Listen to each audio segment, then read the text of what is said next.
Welcome to my home. My name is Lisa, and this is Mysterious Mystical Moments, and today is Weird But True. Now, the month of September is going to be about haunted places. On Weird But True Wednesdays, I will tell you about some places that are going to be from the state of Fear Friday topic. Now, today's topic on Weird But True Wednesdays is from Colorado, and I'm moving west from my home state of Iowa. Now, Colorado has a weird but true, very true stories about several different places that I am going to be telling you about today. The first place I'm going to be telling you about is a true story, and it's so strange that they used it in a movie. Now, I told you last Wednesday that, or last Sunday, I'm sorry, I told you Sunday that a lot of movies, especially scary movies, take a little bit of truth and they stretch it and make a story out of it, a movie out of it. These are movies. This movie was based on this site. Now, I will tell you the movie, of course, at the end of this segment. This is called the Sunny City Cheeseman Park in Denver, Colorado. Now, when Denver was first started in 1858, they erected this huge 320-acre cemetery. And that's a lot. That's a huge piece of land. Well, the first cemetery was erected, and there was like 4,000 corpses in it. Farther down in the line, and through the years, they decided that they didn't want it to be a cemetery anymore. They wanted it to be a park, like a national park for the state. So it's like, okay, fine. What they're going to have to do. So 1893, they hired an undertaker, an Edward McGovern, to dig up and move the bodies from this cemetery. Now, they also asked friends and loved ones of the deceased that were still alive if they would please move their loved ones' bodies to the new cemetery, the new area. Okay, fine, right? But McGovern, he didn't like that idea. They were going to give him $1.90 per coffin, per corpse. And so him and his team decided to make some money off of it. And they dug up the corpses and started dismantling them. Like put an arm in this one, and put a head in this one, and put a head or a leg in the other one, a torso in the other one, ribs, whatever. And then they filled these coffins, which they used child coffins to make more, more money, because the smaller the coffin, the less they could put in there, and so they could make more money by putting in the different ones. But they also filled the coffins with dirt and rocks to make it feel like there was a body inside them. This went on for months. Of course, like I said, there was 4,000 corpses in there in the cemetery. So as the McGovern and his team was doing all of this nasty defiling, or I would say, of these corpses, they were putting in, like I said, rocks and dirt and all this other stuff, and it was just like, ugh. Finally, the townsfolk caught up with them, and of course he got charged and sent to prison. But this lasted only a few months. He did this for a few months, and so they were so many bodies that he had dug up and did this dismantled them and threw them here and there and there, that the families couldn't identify their loved ones. They couldn't put them in another resting place. So they just buried them, in the coffins that he had done or whatever, and threw them all in, like, together. It's like, that is so disgraceful. It's just sickening to think about that. How somebody would do that to a corpse in our loved ones. But there was like 2,000 corpses still buried in that cemetery by the end, by the time he caught them. So the state, of course, asked them, to the families and their friends, of course, again, will you please move your loved ones, the ones that were still remaining in the cemetery. And, those that couldn't or didn't have any loved ones or anything, didn't get moved. Now, there are still, like I said, 2,000 corpses laying on that land, on this state park, that people go and they have picnics at, and not knowing that there is bodies buried underneath them. They go running. It's a beautiful park. It's just, and it has a huge monument, like columns and stuff, and lit up all at night and everything. That people don't know that they're running over dead bodies. They don't know that they're picnicking, like I said, having sandwiches and chicken and burgers and everything else, grilling out and stuff over dead bodies that are underneath them. Laying their blankets out and gazing at the stars as they're laying on top of a dead body. It's just really, really, really creepy. People have seen spirits, of course, walking through the cemetery, or walking through the park, running through the park, or children playing in the park. There's no, like, playground or anything. It's just like a natural type setting, forest type setting with trails and things like that. That's just weird. But is this movie that I'm talking about, Poltergeist movie, where they said they moved the headstones, but they did not move the bodies? Is this what they based that movie on? And yes, some people say yes, it was. Now, granted, there is several pieces of land throughout the world that has probably remains, but they're still digging up to this day. They're still digging up corpses. They're digging up pieces of coffin. Just rains, will wash stuff away. It's just horrible, and it's sad to think that they would be happening like that, but that's what really happened.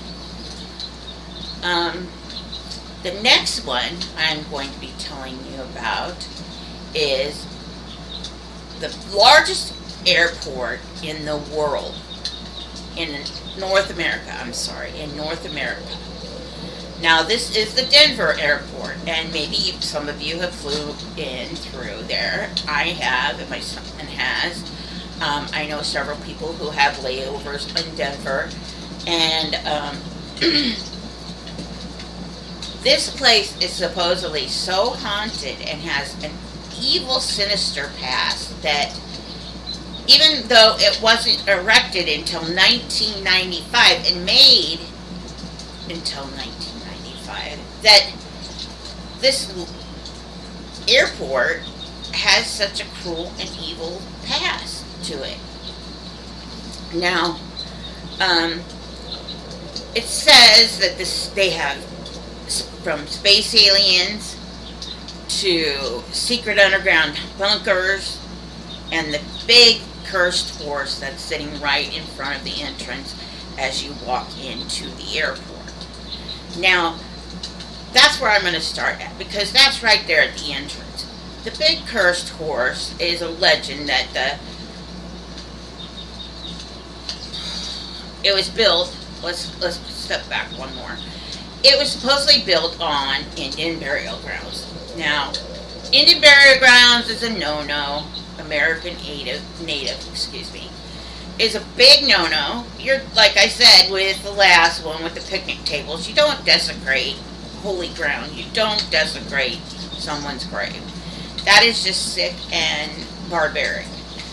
But this was supposedly built on Native American grounds, used it as a sacred ground, you know. Um,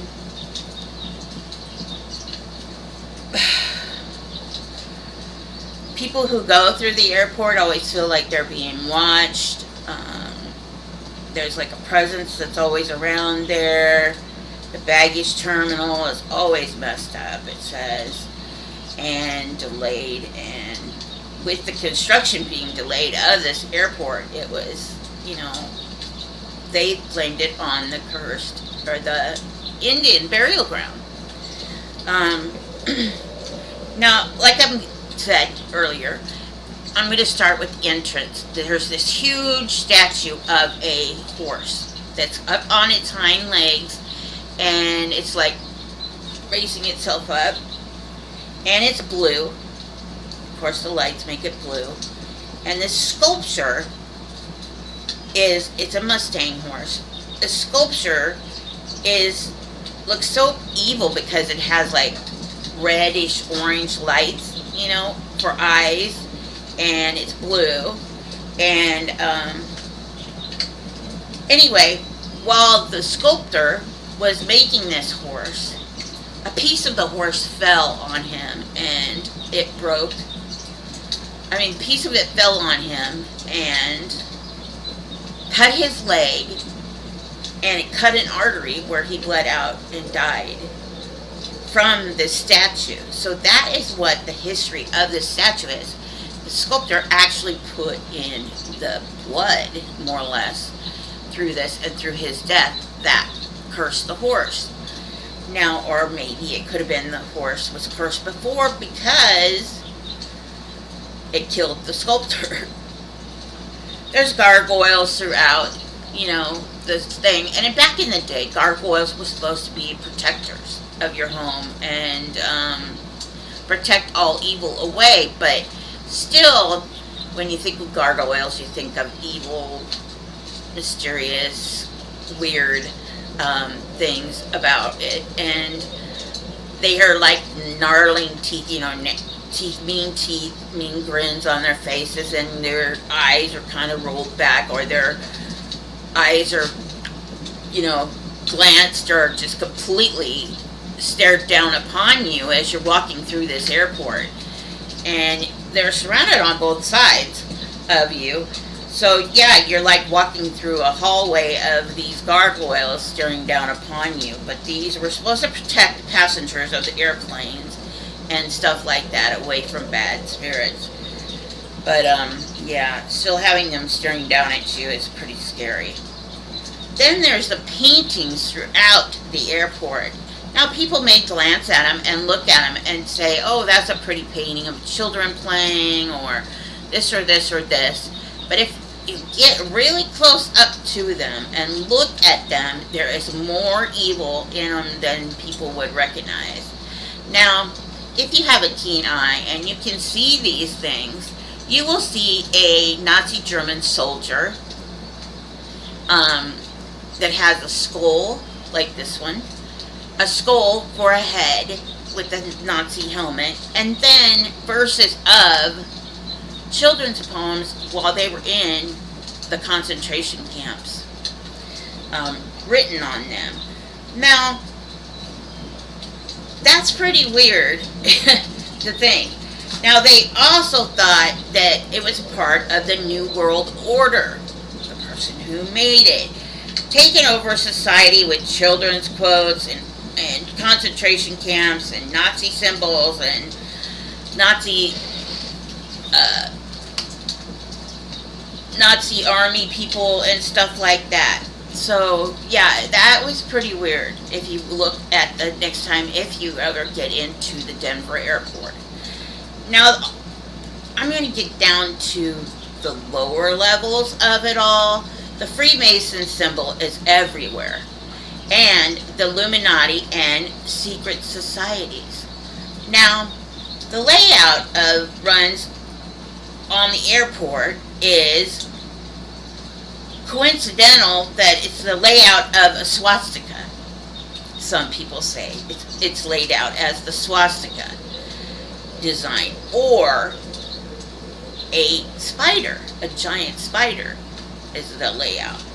Now, underground, theories are that there's aliens kept down under the ground underneath the airport. And in the secret bunkers, they were built to hold these aliens. Now, is it worse than Area 51? You think that it wouldn't be like that, but what a better way to hide something in plain sight, more or less, you know? It's kept in these secret bunkers, and nothing on this really, it's just a theory, but nothing has really been proven. And as a part of the government holding center, they use this as a holding center. Miles upon miles of bunkers waiting for doomsday, doomsday, which a lot of people back in the days would build doomsday bunkers, but not in the 1996, That's just kind of weird. But these bunkers were built for the elite, rich, and government officials in case of doomsday prophecy. Now, the Freemasons, of course, build them all, and these tunnels the public can never go down into. You can never go down and see these tunnels, but they show them in like a map and stuff of the layouts and stuff of them. But it's just weird, like I said, next time you walk through the airport in Denver, you're going to start thinking about all the tunnels that are underneath there and how it's like a little city underneath there waiting for the doomsday, doomsday. It's affiliated with the Illuminati, which worships the devil and stuff like that. And then the Freemasons were apprentices, and then you follow a craft, which they were connected with the Illuminati, and the Master Masons. Now, a lot of people don't talk about that, and I'm not going to talk about that because I am one of those people who are kind of scared of these people because they are rich and powerful, and they do worship black art. And they are still around today. But it must be a male adult must believe in the existence of a supreme being and the immortality of the soul. And it's like a fraternal organization. And it's only for the rich and the elite, the powerful people. But yeah, those are the two sites that I just picked for your Weird But True Wednesdays. Now, I'm sure there's several other places that you can go to. And I will be doing Colorado hotels Friday on Fear Friday. So make sure you watch that, because everybody knows about the Stanley Hotel, of course, from Stephen King's novel The Shining, or the movie. And that I didn't go much into because, like I said, everybody knows about stories of that. I did go into some weird ones that are familiar, like The Shining, but they're never really discussed. So I am going to dive into that on this Fear Friday. Thank you for watching. Please like and subscribe. So, share some kindness and shine your inner light for those in the dark. There's so many people out there that need it, and just a simple act of kindness can make someone's day. Peace.